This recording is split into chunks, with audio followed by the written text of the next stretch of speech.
What is up, YouTube? NFL free agency update. It's been pretty wild the past couple days, seeing all the signings. Obviously, the biggest news right now, first thing I want to talk about is Aaron Rodgers pretty much confirming the interest with New York. I mean, everybody's been speculating about it.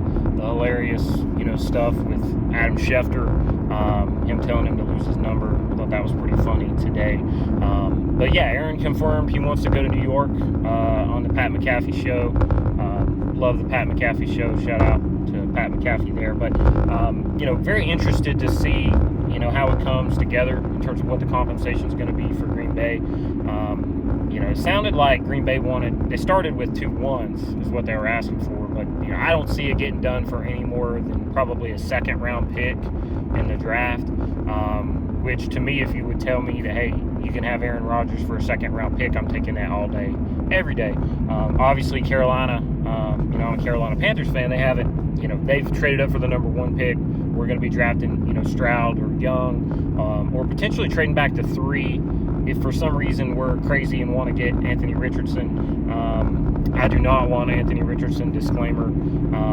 Would love to have C.J. Stroud or Bryce Young. Now, when I turn on the film for Bryce Young, you love some stuff. You see the size playing a role in terms of how he sees the field, the throws that he can make. But, I'll leave that to another day. But, a lot of moves around the league. Pretty much everybody's out on Lamar Jackson. So Lamar Jackson, it looks like he's going to have to stay in Baltimore. I don't know why he's declined some of the offers that he got from them. Personally, just as a Panthers fan, and if I'm a general manager, the way that I view Lamar Jackson is, look, this guy doesn't have an agent. This guy, in a do-or-die playoff scenario, decided not to play. So is he going to do that when he has a deal? What's the deal? So, this guy's missed 10 out of his last 22 games. That's over 40% of his games, almost 50% over the past 2 years. So, I love Lamar Jackson. Would have loved to see him in Carolina. With Carolina, if Carolina had like the 20th overall pick or something like that, we had made the playoffs, I think that might have been something we'd have considered. But with the cap situation that Carolina has, it just doesn't make sense to do any sort of deal. Some places that have been speculated for Lamar, Atlanta, Washington, Indianapolis. I just don't see it happening. The two that made the most sense, probably Washington and Atlanta, in terms of the cap space, in terms of the rosters being ready to potentially compete, especially with the free agency signings that they made. But I just don't think people want to pay Lamar $50 million and give up 2 first-round draft picks, because it's not a recipe that's really going to be successful.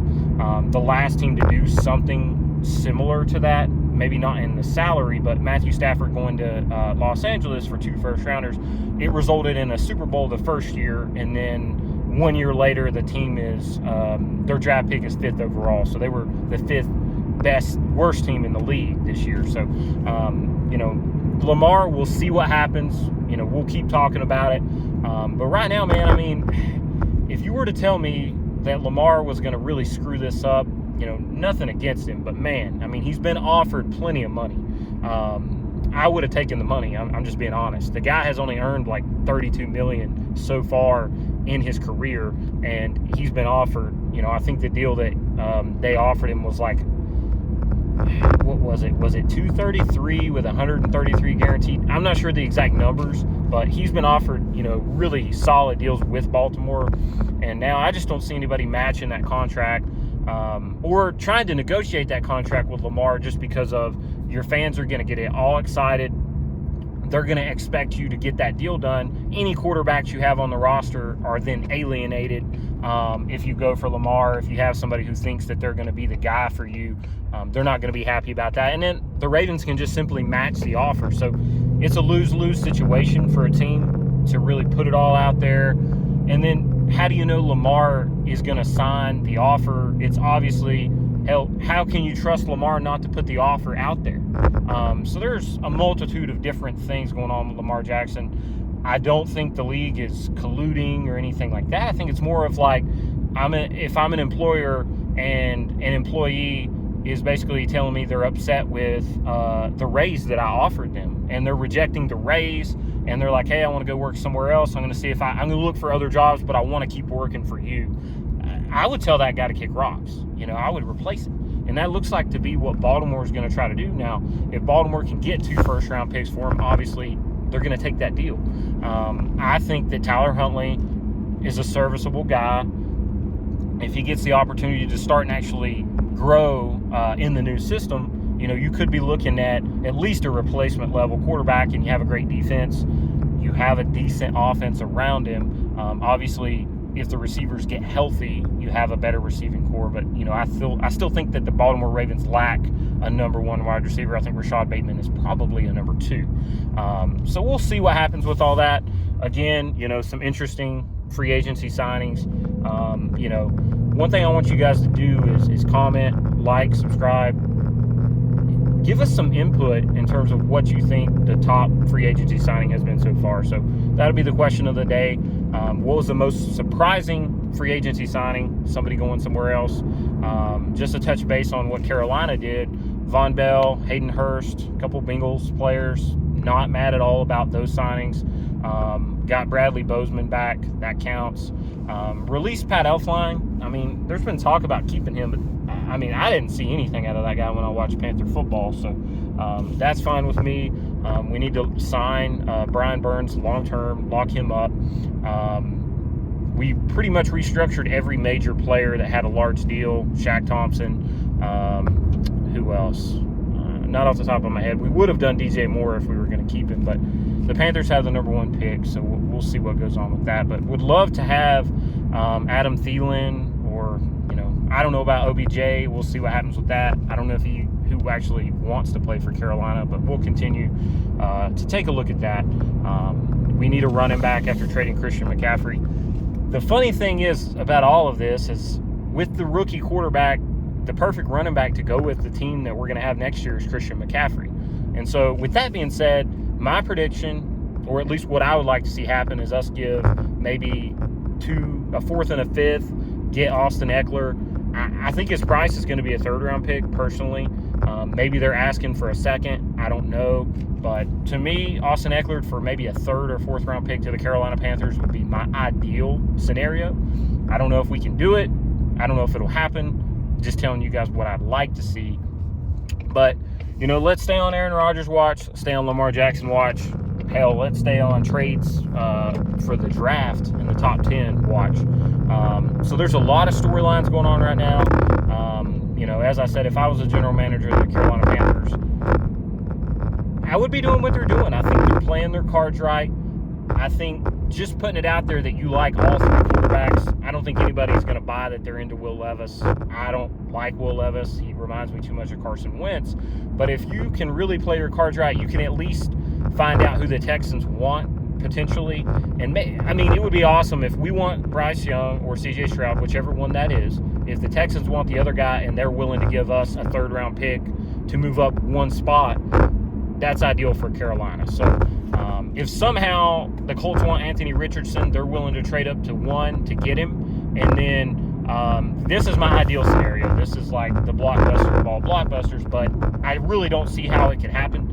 But if the Colts wanted Anthony Richardson at 1, Houston wants Bryce Young at 2, and then Carolina somehow trades back to 3 and gets C.J. Stroud and collects some sort of package to move to 3. Now, that's assuming that Indy trades up to 3 or some scenario of that.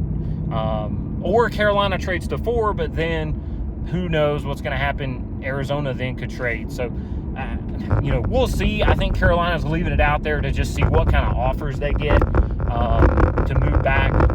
I think they're going to stick at 1. I think the pick is going to be C.J. Stroud or Bryce Young. I like both of those guys. As I said, when you turn the film on, they're both really poised. One thing that I thought was really telling was they interviewed some Georgia players and them talking about who was the toughest guy they faced all year. They said it was C.J. Stroud. They said you couldn't rattle that guy. Even with guys in his face, if you watched the Georgia game, he made some killer moves in the pocket to evade the rush, to avoid sacks. And I think on the 2-minute drill before the half, he had 2 guys in his face, steps up in the pocket, goes up through there, makes a throw, rolling out to his right on the run to the back of the end zone for a touchdown. And really, he should have been sacked on that play. So, CJ Stroud's my guy. Liked him all year. Liked him last year. I'm going to be reviewing some tape. I watched the LSU game of Bryce Young last night. It kind of made me not like Bryce Young as much. Just watching him, when there's interior pressure, Bryce Young, he can't step up in the pocket, really, because of his height. So if he's in the pocket, when he steps up and he throws the ball, he's short on a lot of his throws. And I know I'm not some top-end analyst. I didn't play quarterback in the NFL, but I've been watching football since the 90s religiously, and I just feel like C.J. Stroud could have been much more effective in the LSU game if he were on the field. Now, the argument has been made that Alabama does not have the receivers that they had in 2021. You could say the same thing about Ohio State. They had better receivers last year than they did this year. They obviously had Marvin Harrison Jr. and Jackson Smith and Jigba, two perennial, All-Americans type players, going to be first-round draft picks. So, it's not much of an argument for Stroud, but for Bryce Young, he's still on Alabama. He's playing in the SEC, so it's definitely more difficult than the Big Ten at this point. But I like them both. I'm not going to lie. I would be fine with Carolina drafting either Bryce Young or C.J. Stroud. So they both have unique traits. Bryce Young, I love his release. I like the way he sees the field. They talk about Michael Jordan, Tiger Woods having elite spatial awareness, and they say that Patrick Mahomes has the same thing. And basically, when we talk about spatial awareness, we're talking about if a player is in the middle of a play, he has to put his head down, he has to look away. He still knows where everybody is on the field. So when you watch the tape on Bryce Young, I will admit this is 100% true. Bryce Young really knows where all the cogs are on the field. He knows where players are, and there's a lot of plays when he has to scramble. If you turn the film on, you can see it. When he scrambles, he puts his head down, he moves, and then all of a sudden he still throws a rocket right to somebody. And it's like, how did he even know where that guy was? How did he know where the defender was? But, they say that is an elite trait that he has. And watching the film, watching some of his games and the throws that he's made, I totally agree. So Patrick Mahomes has that same way of being sort of a chess player on the field. I'm not 100% on C.J. Stroud with that stuff, and that may be the deciding factor when it comes down to what Carolina wants to do. But I think it's all smoke screens right now. I don't think that they know what they're going to do yet. Or if they do know, they're not going to reveal it because it just doesn't make any sense. But thanks for watching. Comment, like, subscribe. Have a good one, guys.